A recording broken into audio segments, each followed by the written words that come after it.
We're very, very happy to have Sal Paolantonio joining us on the Bud Light guest line. Bud Light, easy to drink, easy to enjoy. If there is indeed a longer tenured ESPN reporter with one team and one city, I don't know who it is. Sal Paolantonio has been with Philadelphia and the Eagles since my entire life, since I've been paying my cable bill. That's for sure. Sal, thank you for joining us here on Damon and Ratto. There is really no one else we'd rather talk to other than you about the upcoming game this weekend. So really appreciate your time today. How you doing?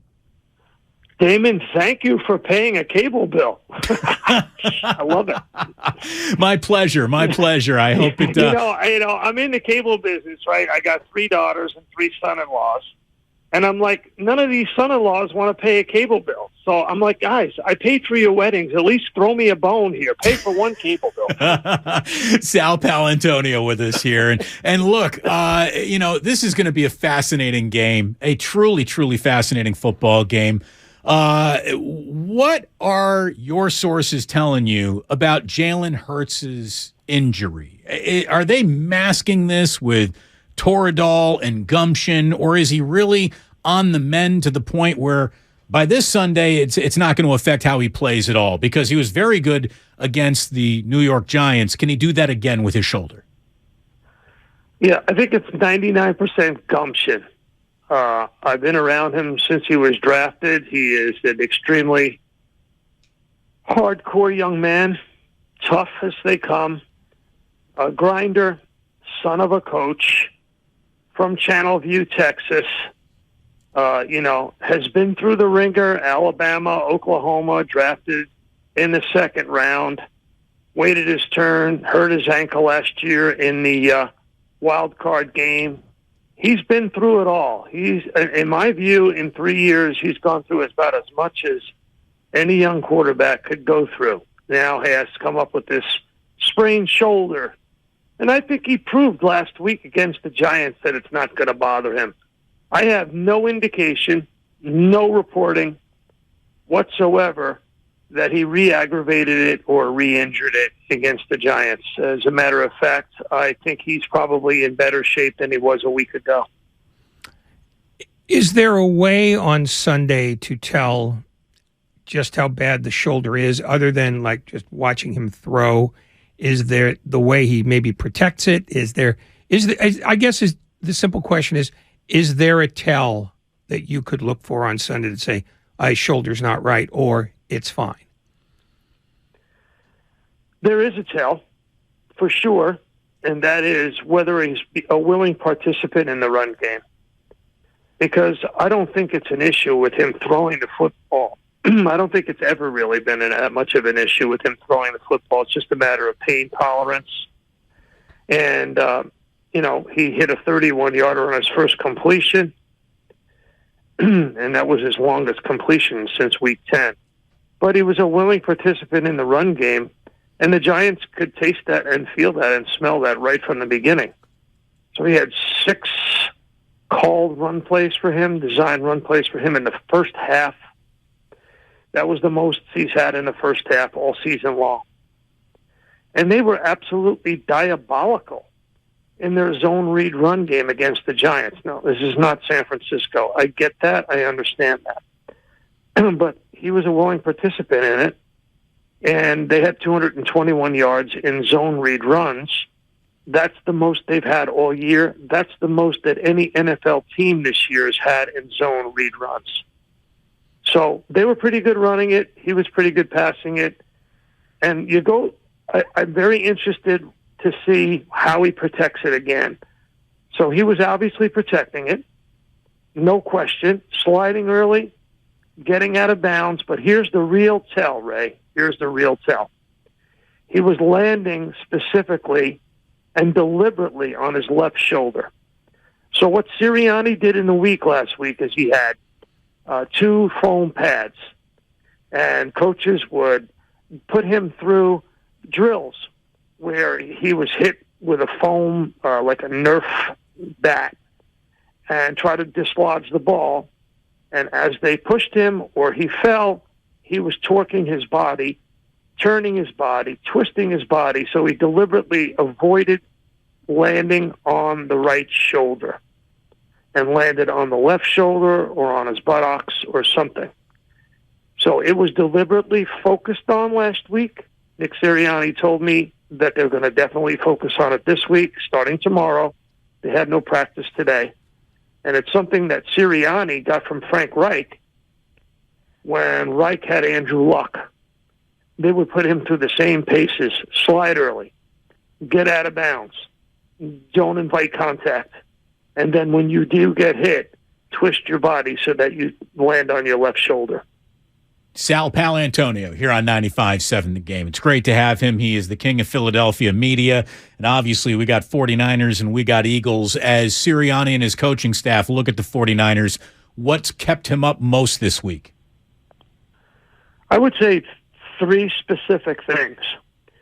The front seven is superior. There's no question about that. They're not only superior in speed to power, but they're also superior in alignment and assignment football. These guys are coached very well by DeMeco Ryans. And, you know, I'm the host of the NFL Matchup Show, so I not only cover Philadelphia, but for 20 years I've studied tape on every team. And plugging in the tape and looking at the Niners defense specifically, the front seven, they are very good, very well coached, ferocious, good tacklers, good pass rushers. They're not out of place. And so I think that's the number one thing. I don't think there's a weakness there from what I can see. I think the Eagles will try to run on Bosa only to preoccupy him, force him to compete against the run. I know what the analytics say. The analytics say that his run stop win rate is 21%, which puts him in the 90th percentile, very low. I don't know what that means. I don't really see that on tape. I think if you run at him, the best you're going to hope for is you're preoccupying him, and maybe you give him something to think about before he launches himself at Jalen Hurts. The thing that really concerns him the most is that Bosa, even though he's listed as the right defensive end, he's about 50-50 on both sides.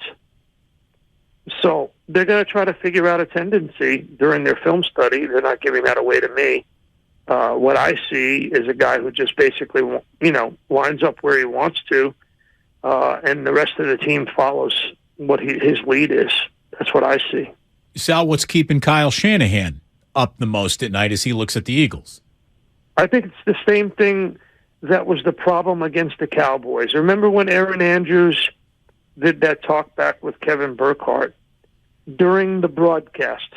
She's such a great reporter, and she had just talked to Kyle Shanahan, and after halftime, she reported that Shanahan told her that he had to button up the Niners O-line because they weren't blocking very well. They weren't holding their blocks, and Dallas was beating them up front in pass rush and in run stopping.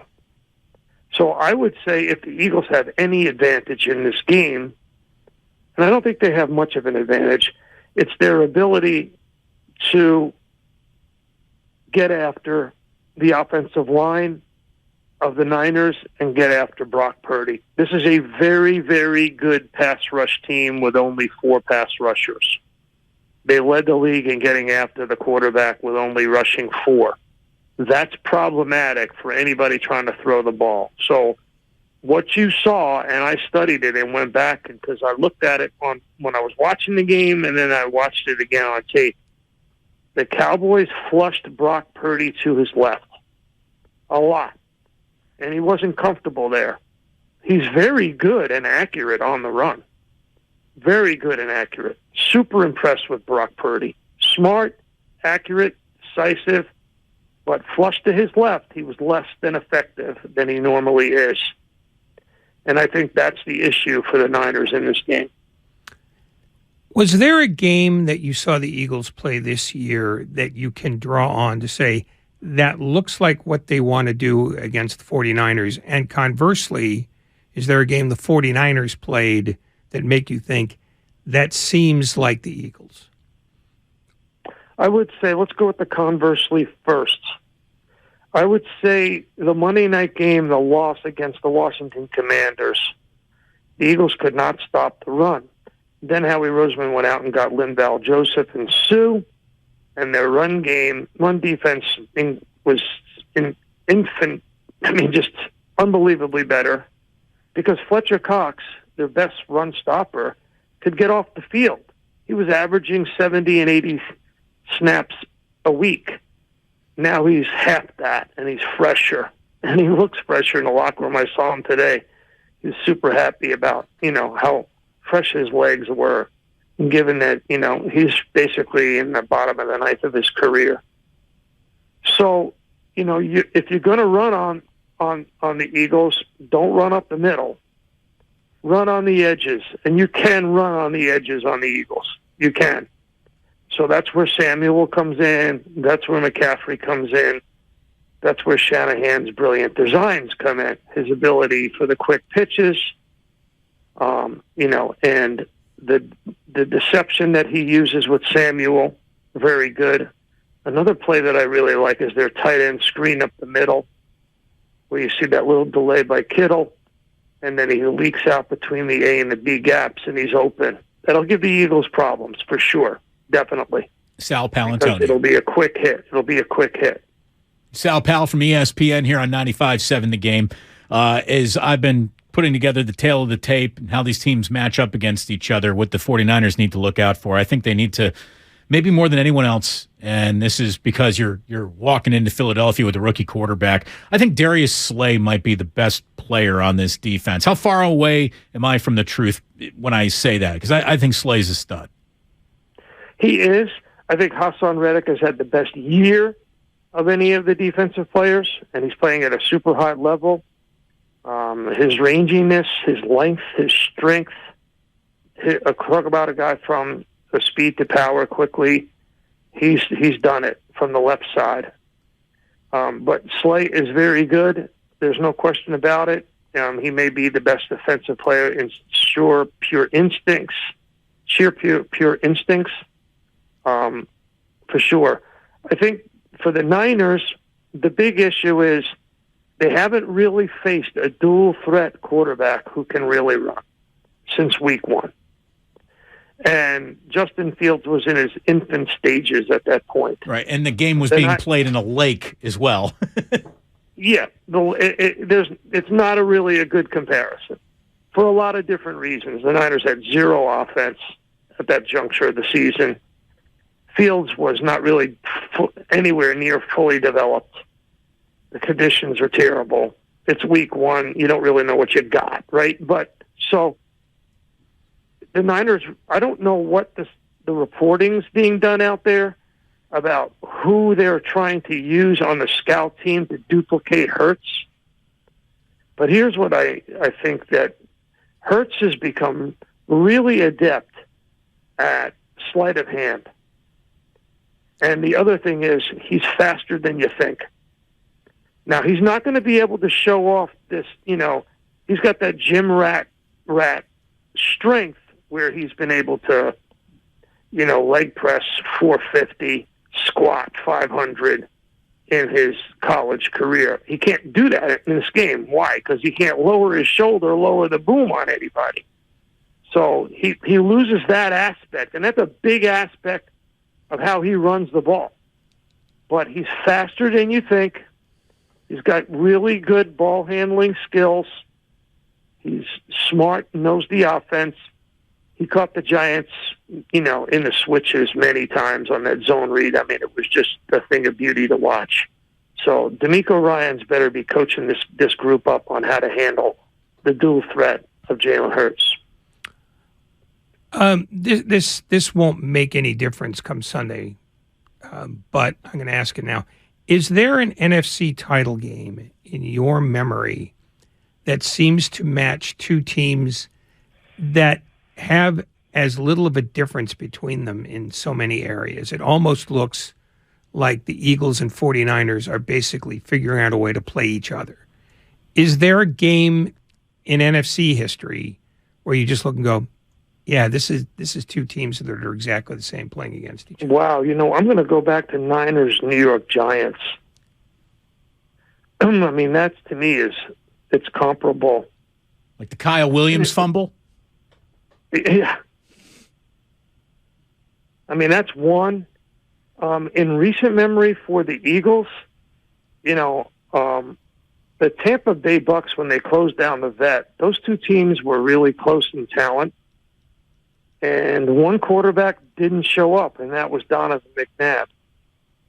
And as a result, the Eagles got blown out in their last game at the vet. But they were very evenly matched. I think a lot of people are focused on the inexperience of Brock Purdy. I don't see it. I don't see it on tape. I don't see him making the big mistakes that inexperience would call for. And that is, listen, you've been in Philly, you know how bad it can get here. This is the city of brotherly shove, and it's going to get bad on Sunday. It's about the most menacing place that you can play.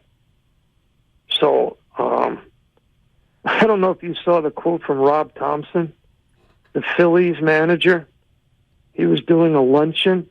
It's on Twitter, and somebody alerted me to it the other day, where he said an opposing manager told him playing at Citizens Bank Ballpark is 4 hours of hell. Lincoln Financial Field is much worse than the Phillies. And last weekend, it was a rock concert and a playoff game and a fireworks show, and it was bad. And a WWE wrestling match all rolled into one. I mean, the atmosphere was rough for the Giants. They got down early, and the crowd just took them right out of the game. Given the fact that Daniel Jones is essentially Brock Purdy's age, even though he's a little more experienced, is that something the fans will attempt to do early on Sunday, is try to see if they can make Purdy melt into butter? Or is that just a natural state of things in Philadelphia? Yeah, you know the answer to that question. I do, but I wanted to hear you say it. Well, I just answered it for you. Let me wrap up with this then. Sal Paolantonio, king of Philadelphia. The 49ers have struggled a little bit on the outside against wide receivers. Mooney Ward, Charvarius Ward has had an exemplary season, but he's been beaten a couple times in the postseason. Diamador Lenore is an attack point because you got to choose something to go after in this defense, and by process of elimination, it's been him, and he's even come up with a couple of interceptions in the postseason so far. I know that A.J. Brown has been clamoring for the ball more. Do you see a big game from him on Sunday? Do you see the Eagles winning without a big game from A.J. Brown on Sunday? I do not. I see them having a big game, needing a big game for A.J. Brown and Dallas Goedert. There's no question.